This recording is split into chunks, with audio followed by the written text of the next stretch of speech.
So we've decided to put on this free personal safety webinar subject to, I suppose, we've had a couple of requests for it, and I suppose in light of recent events, in particular the Sarah Everard case in London, a lot of scaremongering going on in the media, a lot of different stories going around, and obviously people have real concerns. So we've decided to put on this webinar. It is not gender specific, so it's not specifically for ladies or men. Anybody can arrive. I would give the same information to anybody.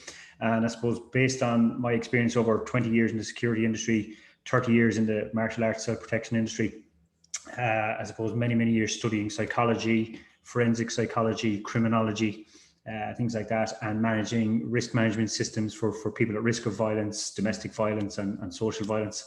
We've decided to put together this 2-hour free webinar for people. We're going to talk about some of the myths and realities around social violence, resource violence, predatory violence, some of the tips that you can do to raise your awareness, preventative strategies, management strategies. What you're not going to find in this, it's not going to be a blame game. I'm not going to tell anyone where they can and can't go, what they can and can't wear. That's not what we do. We're going to talk about some mitigation strategies. You're not going to find any fancy self-defense on here, obviously, because it's online, but we will talk about some crisis response and some of the tips and tricks for use.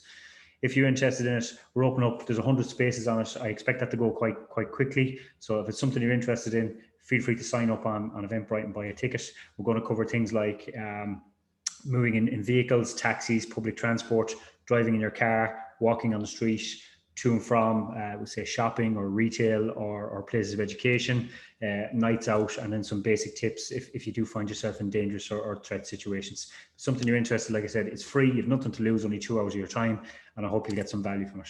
See you on the webinar if you're going to be there.